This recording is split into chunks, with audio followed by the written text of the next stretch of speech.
ہم نے دیکھا ہے انسانوں کے ریلے سے دنیا نہیں ڈرتی، پاؤں سے معذور لنگڑا بھی ہو لیکن اگر ویل چیئر پر بیٹھ کر لبیک پکارے پورا یورپ ہلنے لگتا ہے۔ مسجد، مدرسہ، مزارات اولیاء، حضور کی ذات، قرآن اور اللہ کی ذات، یہ بہت بلند ہے۔ صرف تمہاری داڑھی کی طرف بھی انگلی اٹھانے کی کسی کی ہمت نہ ہوتی اگر تم سچے غلام ہوتے، کیونکہ یہ اللہ کا وعدہ ہے، وَلَا تَهِنُوا وَلَا تَحْزَنُوا وَأَنْتُمُ الْأَعْلَوْنَ إِن كُنتُم مُؤْمِنِينَ۔ تم گھبراؤ مت، پریشان مت ہو، تم سب سے زیادہ بلند رہو گے اگر تم سچے ایمان والے ہو۔ توحید کی امانت سینوں میں ہے ہمارے، آسان نہیں مٹانا نام و نشاں ہمارا۔ اس بات کو یاد رکھو، تمہارے مٹ جانے سے، میرے قتل ہو جانے سے اسلام نہیں مٹتا، اسلام ختم نہیں ہوتا۔ اندھے لوگ اگر یہ سوچ کر کے بم برسا رہے ہوں، قتل عام کر رہے ہوں، تو انہیں کان کھول کر سوچ لینا چاہیے کربلا کی دھرتی پر امام حسین کے پورے خاندان کو قتل کر دیا گیا، اس وقت جب اسلام نہیں رکا تھا، تو اس سیلاب سے کبھی اسلام نہیں رکنے والا۔ دنیا کو پتہ ہے یہ سویا ہوا شیر جاگ گیا تو بہتوں کی نیند حرام کر دے گا۔ جتنے کتے ہیں سب بل میں چلے جائیں، حقیقت ہے، جتنے کتے ہیں سب بل میں چلے جائیں۔ اور مجھے لوگ یہ کہتے ہیں کہ ڈر لگتا ہے، پھر آپ کتا کہہ رہے ہیں۔ میرے عزیزو، ہم ہندوستان میں رہتے ہیں، ہماری ہر گلی کوچے میں کتا ہوتا ہی ہے۔ مجھ سے باضابطہ طریقے سے سوال جواب کر رہے تھے، آپ تقریر میں اس طرح سے کہہ رہے ہو، کتا کہہ رہے ہو، کتا کہہ رہے ہو۔ میں نے کہا کس کو کہہ رہے ہو؟ میں نے کہا کتے کو کتا کہا، کس کو کہا جائے گا؟ ہم کتے کو کتا نہ کہیں تو آپ بولے ٹامی بولے، مجھے اس سے لینا دینا نہیں ہے۔ بات یہ ہے کتے کیوں بھوک رہے ہیں اس سے کیا غرض، شیر کیوں سویا ہے اس سے غرض ہے۔ مجھے کون پہچانتا تھا، میں کس خاندان سے ہوں یہ میٹر نہیں کرتا۔ میں اپنے باپ کے نام سے، اپنے خاندان کے نام سے یا کوئی سیاسی عہدہ رکھنے کی وجہ سے نہیں پہچانا جاتا، بلکہ اگر پہچانا جاتا ہوں تو صرف اس بنیاد پر جب تک بکے نہ تھے تو کوئی پوچھتا نہ تھا یا رسول اللہ تم نے خرید کر ہمیں انمول کر دیا، لبیک یا رسول اللہ۔ بارگاہ رسالت مآب صلی اللہ علیہ وسلم میں درود پاک کا ہدیہ پیش کریں۔ اللہم صلی علی سیدنا و مولانا محمد معدن الجود والکرم وآلہ واصحابہ الکرام وابنہ الکریم وبارک وسلم صلاة دائمة سرمدا ابدا۔ پھونکوں سے یہ چراغ بجھایا نہ جائے گا،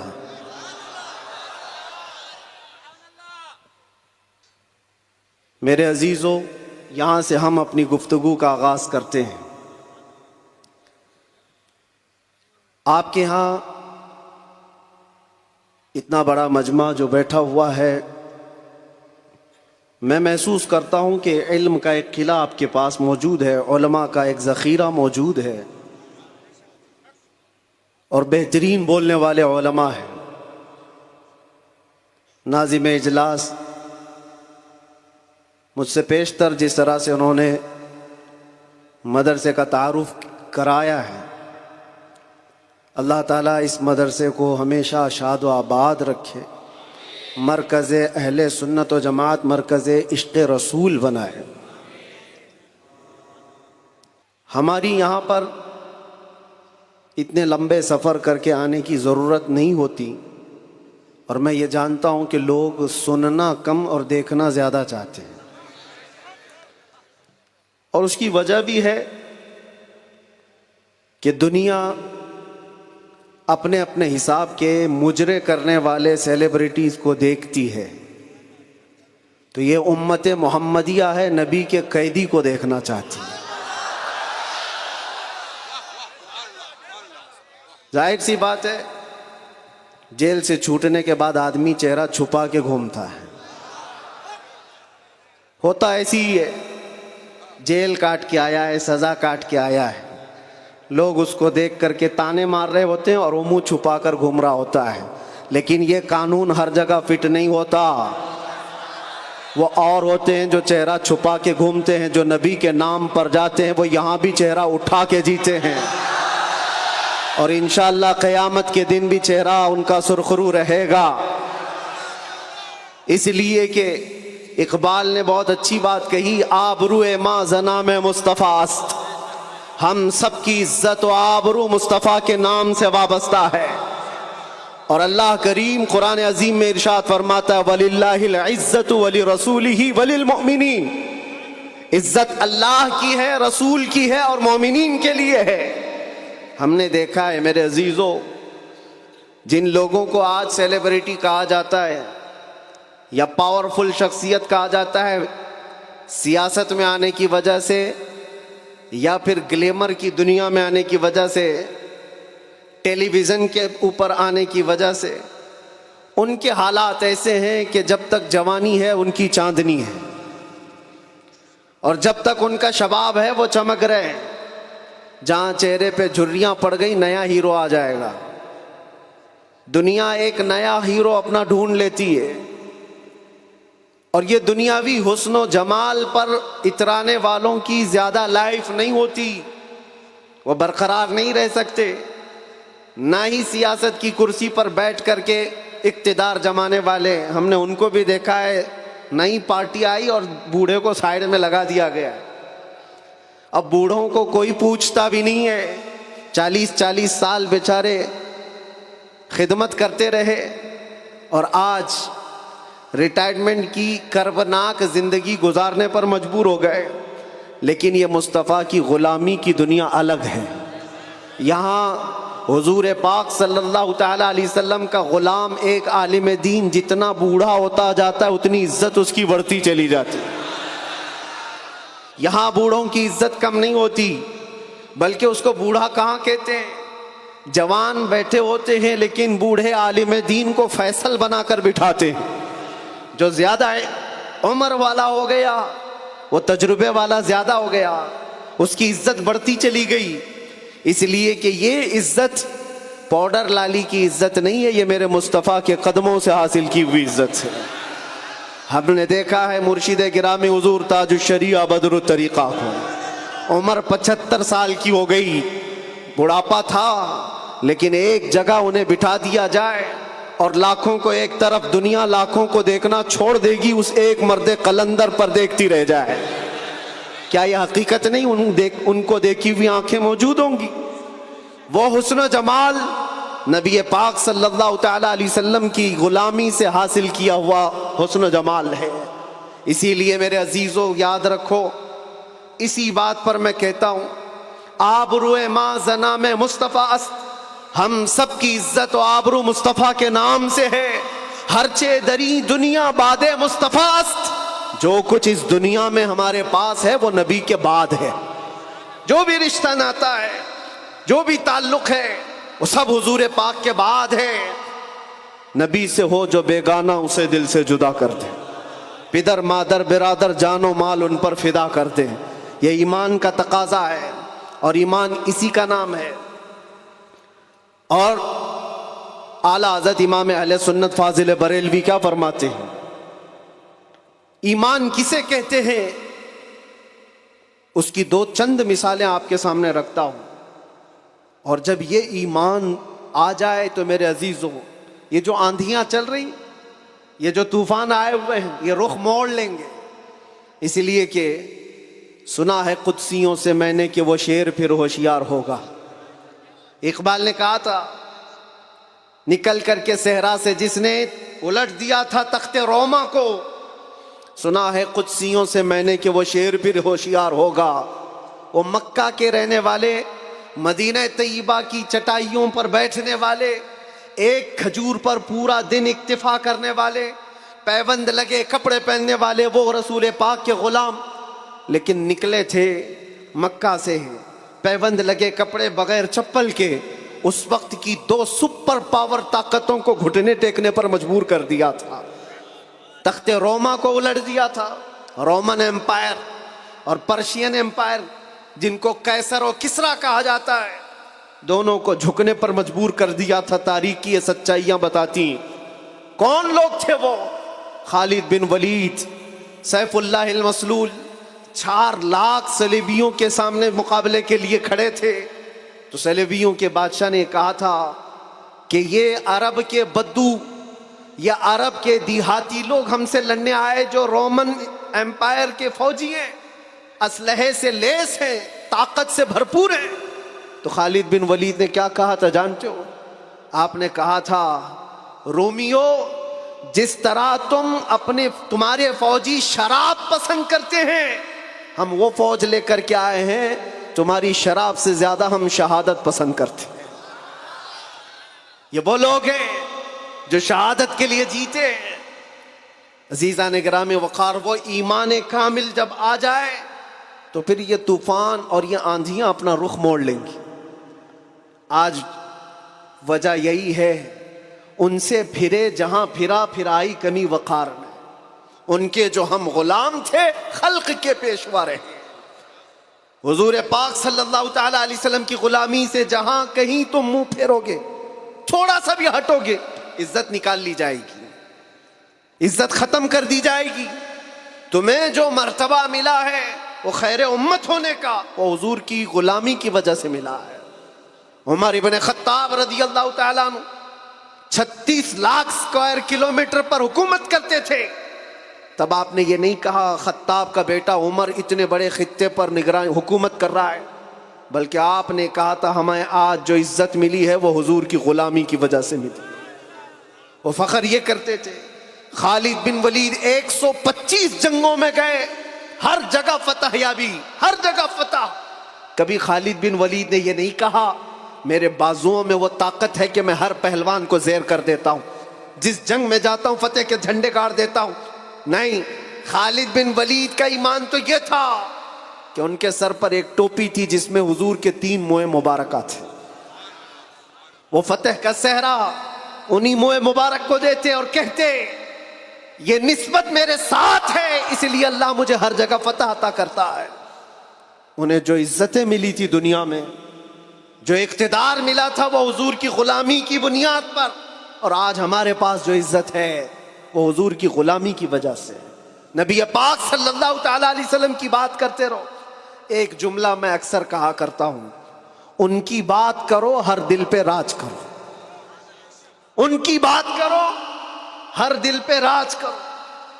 دیکھنا آپ جو اس مذہب میں اس طریقے پر جتنا بڑھتا جاتا ہے اللہ اس کی عزت میں اضافہ کرتا ہے۔ تم اگر 70 دروازوں میں بند ہو کر کے بھی بیٹھے رہو، اللہ تمہاری محبت خلق کی دلوں کے اندر ڈالتا ہے۔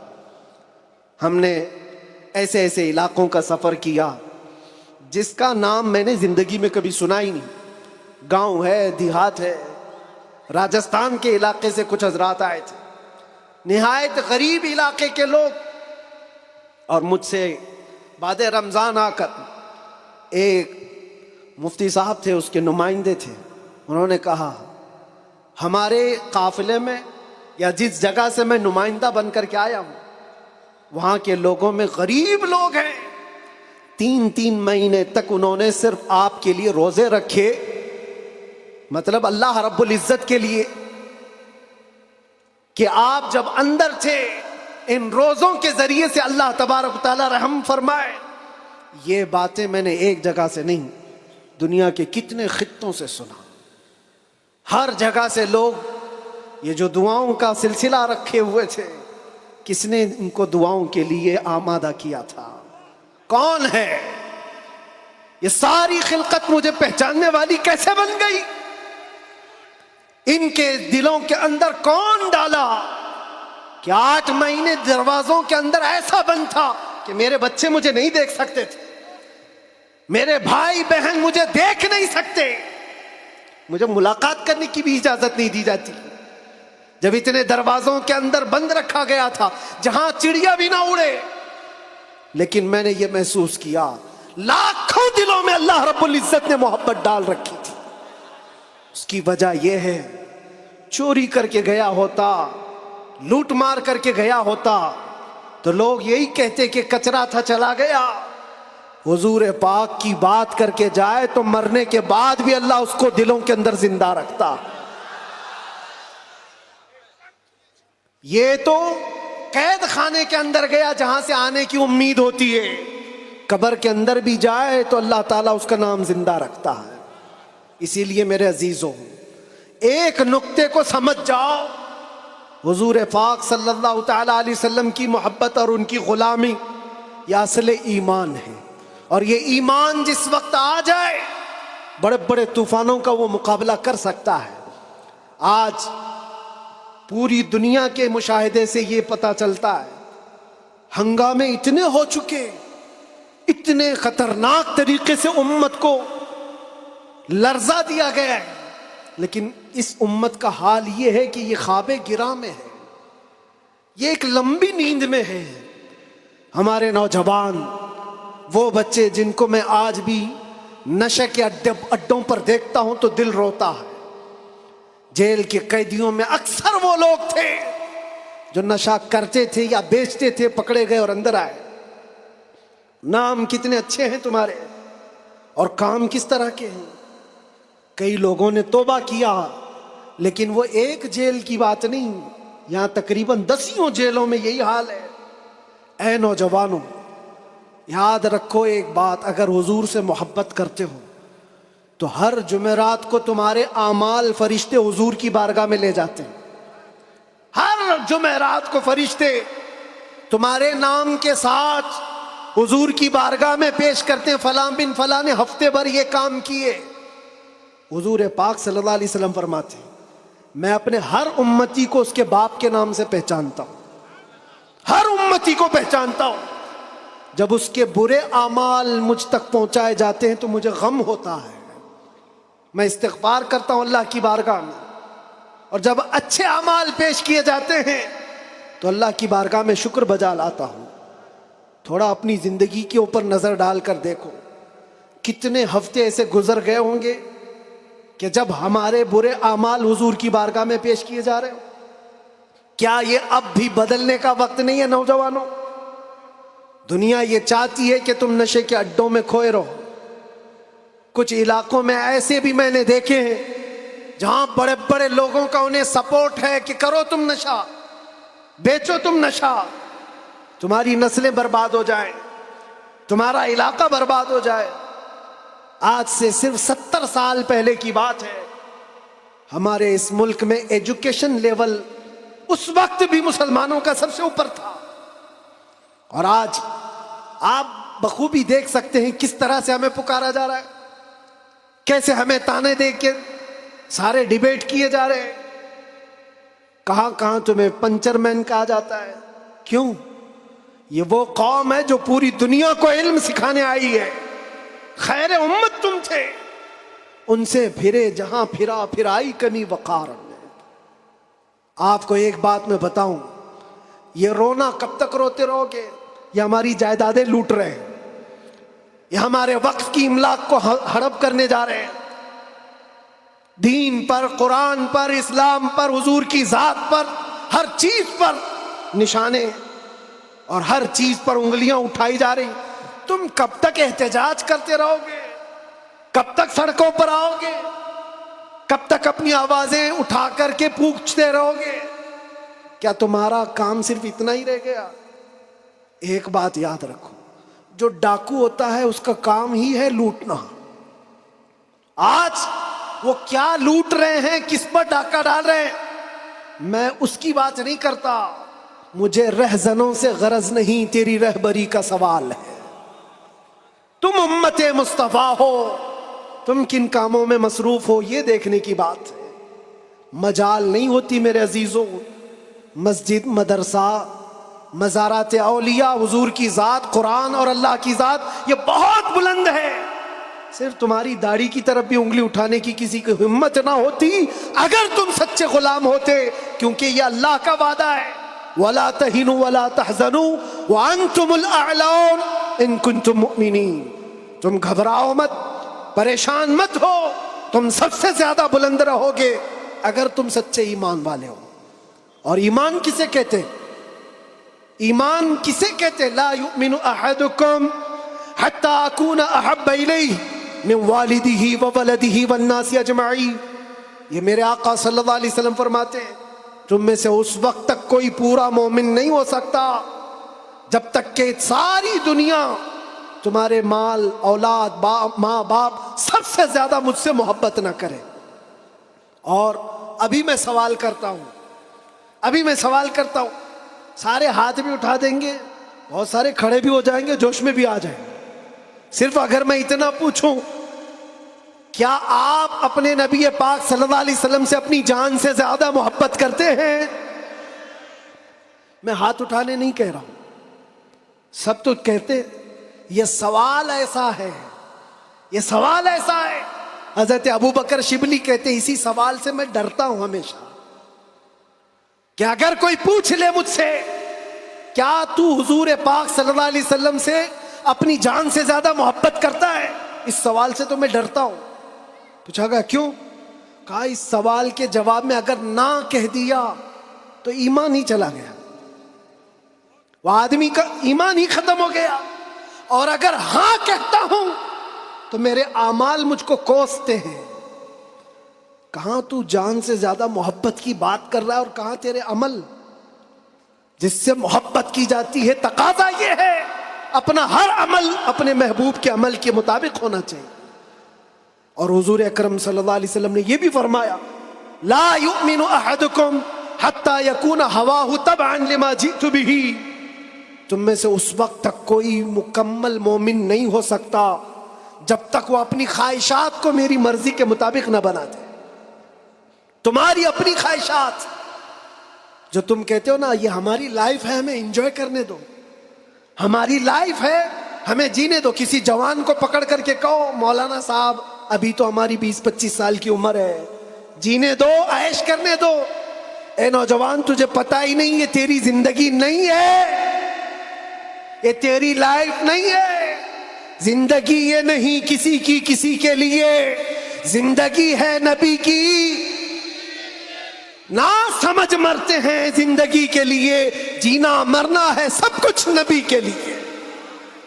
ہماری اپنی زندگی کا ہے، جو ملی ہے زندگی یہ حضور کے لیے ملی ہے، یہ امانت ہے۔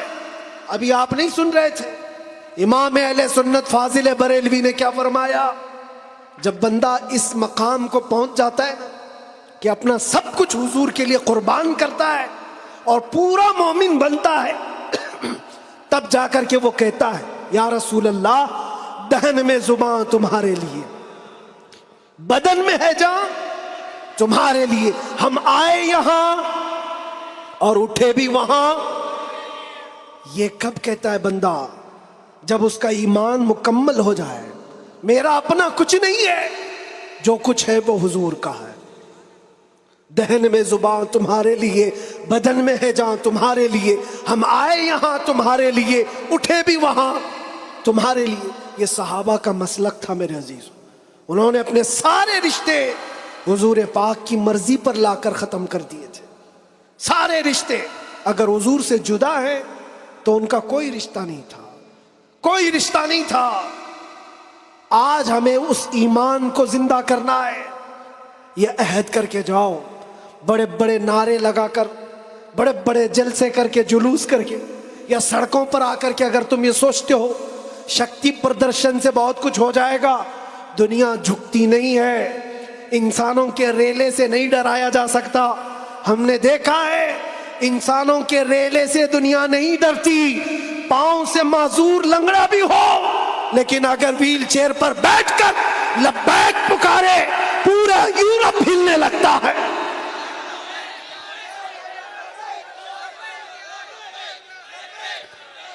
دنیا یہ سیلاب سے نہیں ڈر رہی، دنیا کو اگر خوف ہے تو صرف اس ایمان سے جو عمر ابن خطاب کا تھا، اس ایمان سے ڈر ہے جو خالد بن ولید کے اندر تھا۔ اسی لیے انگریز آج سے 100 سال پہلے کیا کہہ کر کے گئے تھے پتہ ہے؟ ہمارے بارے میں یہ کہہ کر کے گئے تھے، یہ فاقہ کش موت سے ڈرتا نہیں، ذرا روح محمدی اس کے بدن سے نکال دو۔ وہ یہ کہتے تھے روح محمدی اس کے بدن سے نکال دو۔ ڈر اسی بات سے ہے، ڈر اسی بات سے ہے۔ جہاں روح محمدی آ گئی دنیا کو پتہ ہے یہ سویا ہوا شیر جاگ گیا تو بہتوں کی نیند حرام کر دے گا، جتنے کتے ہیں سب بل میں چلے جائیں گے۔ حقیقت ہے جتنے کتے ہیں سب بل میں چلے جائیں. اور مجھے لوگ یہ کہتے ہیں، مجھے یہ کہتے ہیں کہ ڈر لگتا ہے، پھر آپ کتا کہہ رہے ہیں. میرے عزیزو، ہم ہندوستان میں رہتے ہیں، ہماری ہر گلی کوچے میں کتا ہوتا ہی ہے. مجھ سے باضابطہ طریقے سے سوال جواب کر رہے تھے، آپ تقریر میں اس طرح سے کہہ رہے ہو، کتا کہہ رہے ہو، کتا کہہ رہے ہو. میں نے کہا کس کو کہہ رہے ہو؟ میں نے کہا کتے کو کتا کہا. کس کو کہا جائے گا؟ ہم کتے کو کتا نہ کہیں تو آپ بولے ٹامی بولے. عزیزان گرامی وقار، مجھے اس سے لینا دینا نہیں ہے. بات یہ ہے کتے کیوں بھوک رہے ہیں اس سے کیا غرض، شیر کیوں سویا ہے اس سے غرض ہے. شیر کیوں سویا ہے اس سے مجھے غرض ہے.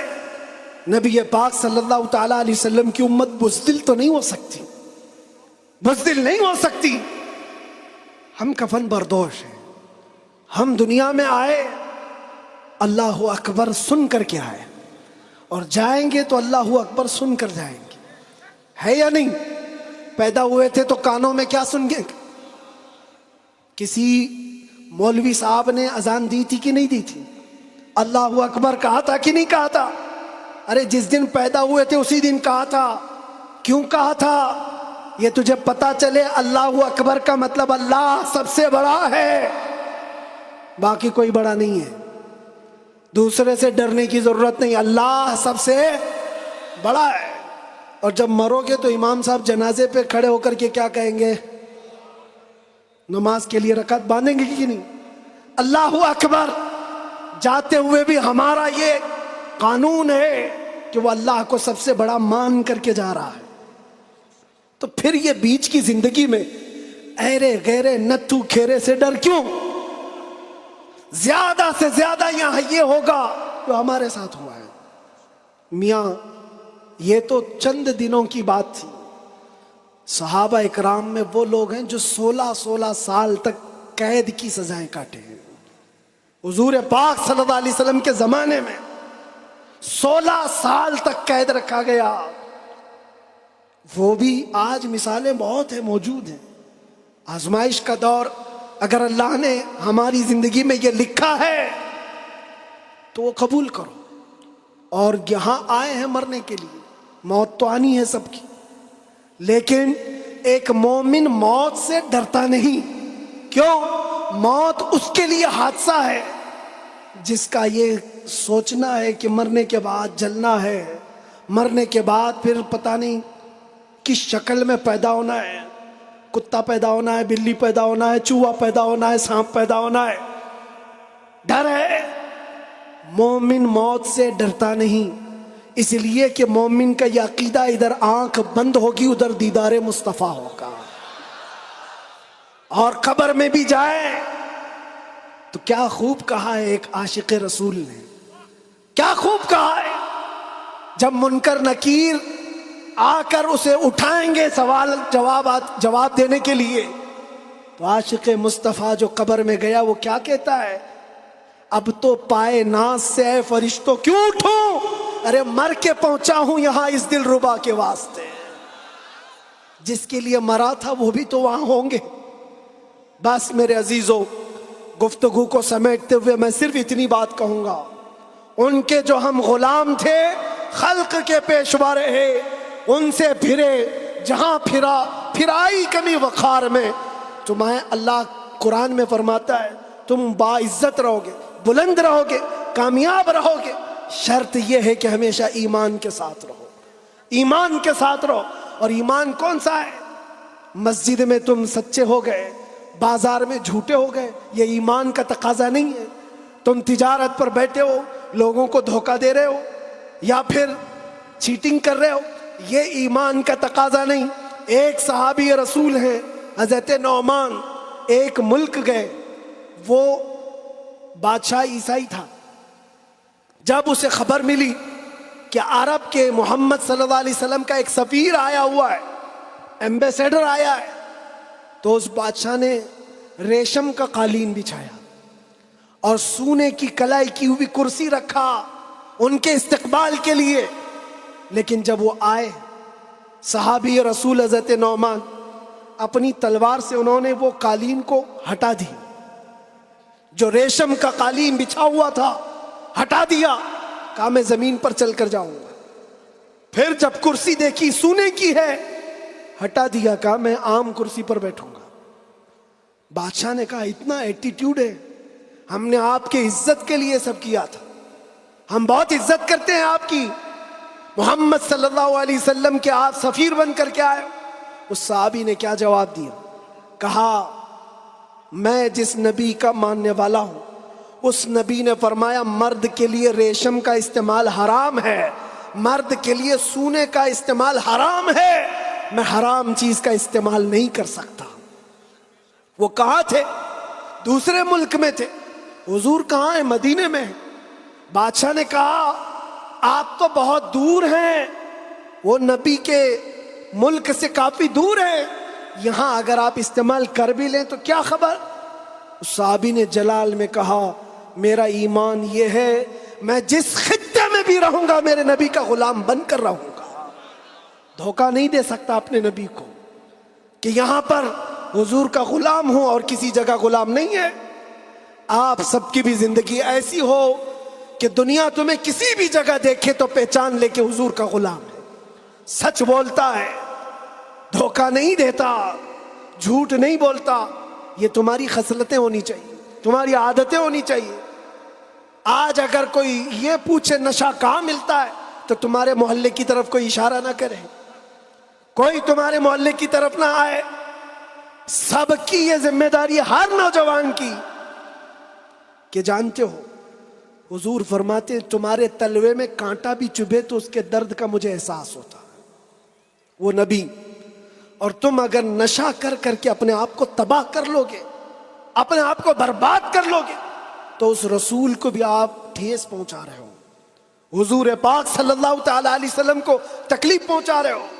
بدلو اپنی اس زندگی کو. اور میرا میسج یہی ہے, اٹھو وہ گھر نہ حشر نہ ہوگا پھر کبھی, دوڑو کے زمانہ چھال اپنی چل گیا, قوت عشق سے ہر پست کو بالا کر دو, دہر میں نام محمد سے اجالا کر دو, دہر میں نام محمد سے اجالا کر دو. اور یہ جو رونا ہے ہمارا, یہ سارے مسئلوں کا حل کیا ہوگا, ہمارا فیوچر کیا ہوگا, ہمارا مستقبل کیا ہوگا. ارے اللہ کریم قرآن میں فرمایا ہے, جس سے میں اپنی گفتگو کا آغاز کیا تھا, پھونکوں سے یہ چراغ بجھایا نہ جائے گا. یہ دین اسلام تمہارے اور ہمارے باپ سے چلایا نہیں جائے گا, یہ اللہ کریم کا نظام ہے. چنگیز بھی آئے, ہلاکو بھی آئے, بڑے بڑے آئے, سڑے سڑے آئے, اس درخت کو ہلانے کی کوشش کرتے رہے, اور نام و نمود بھی ختم, نام و نمائش بھی ختم, سب چلے گئے, باقی مگر اب تک نام و نشاں ہمارا. یونان و مصر و روما سب مٹ گئے جہاں سے, باقی مگر ہے اب تک نام و نشاں ہمارا. اقبال نے یہ سچ کہا تھا, توحید کی امانت سینوں میں ہے ہمارے, آسان نہیں مٹانا نام و نشاں ہمارا. اس بات کو یاد رکھو, تمہارے مٹ جانے سے, میرے قتل ہو جانے سے اسلام نہیں مٹتا, اسلام ختم نہیں ہوتا. اندھے لوگ اگر یہ سوچ کر کے بم برسا رہے ہوں, قتل عام کر رہے ہوں, تو انہیں کان کھول کر سوچ لینا چاہیے. کربلا کی دھرتی پر امام حسین کے پورے خاندان کو قتل کر دیا گیا, اس وقت جب اسلام نہیں رکا تھا, تو اس سیلاب سے کبھی اسلام نہیں رکنے والا. یہ صبح قیامت تک چمکتا دمکتا رہے گا. اللہ فرماتا ہے ولو کری ہل کافرون, اگرچہ کافروں کو اچھا نہ لگے, اللہ تعالیٰ اس دین کو غالب رکھے گا. آپ بدلو اپنی زندگی کو, سچے مسلمان بنو, سچے اسلام کی پیروی کرو, تاکہ دنیا کو آج جو یہ پروپیگنڈا پھیلا کر کے سمجھایا جا رہا ہے, اس پروپیگنڈے کو بدل کر کے دکھاؤ کہ نہیں, جھوٹ ہماری خصلت نہیں ہے, بددیانتی ہماری عادت نہیں ہے, بلاತ್ಕಾری ہم میں سے نہیں ہو سکتے, چور چمار ڈاکو نشہ خوری یہ ہم میں نہیں ہو سکتی. یہ ساری خصلتوں کو اپنے معاشرے سے دور کر کے پھر ثابت کر کے بتاؤ کہ حضور پاک کا غلام جدھر سے گزرتا ہے خوشبوئیں پھیلا کر جاتا ہے. اور عزت پھر تم دیکھو گے میرے عزیزو، عزت فوج جمع کرنے کا نام طاقت نہیں ہے، ایمان کی قوت بڑھانے کا نام اصل طاقت ہے. یہ طاقت واپس آ جائے انشاءاللہ العزیز. ایک جملہ کہتا ہوں، سنو، کان کھول کر سنو، بہت اچھی بات ہے. یہ میری پوری تقریر کا خلاصہ، لب لباب، حاصل کلام. کیا کیا چیزیں تمہیں چاہیے؟ کیا کیا چیزیں چاہیے؟ تخت چاہیے، سیاست چاہیے، قیادت چاہیے، حکومت چاہیے، ایجوکیشن میں مہارت چاہیے، بڑی کامیابی چاہیے. کیا کیا چاہیے؟ زمین چاہیے، جائیداد چاہیے، اوپر تک اڑنا آنا چاہیے. کیا کیا چاہیے؟ سب جمع کر لو. ایک ہی چیز ہے، ایک ہی چیز ہے کہ محمد سے وفا تو نے تو ہم تیرے ہیں. یہ جہاں چیز ہے کیا؟ لوح و قلم تیرے ہیں، لوح و قلم تیرے ہیں. اور آج ہم نے محسوس کیا ہے. مجھے کون پہچانتا تھا، میں کس خاندان سے ہوں، یہ میٹر نہیں کرتا. میں اپنے باپ کے نام سے، اپنے خاندان کے نام سے، یا کوئی سیاسی عہدہ رکھنے کی وجہ سے نہیں پہچانا جاتا، بلکہ اگر پہچانا جاتا ہوں تو صرف اس بنیاد پر جب تک بکے نہ تھے تو کوئی پوچھتا نہ تھا، یا رسول اللہ تم نے خرید کر ہمیں انمول کر دیا.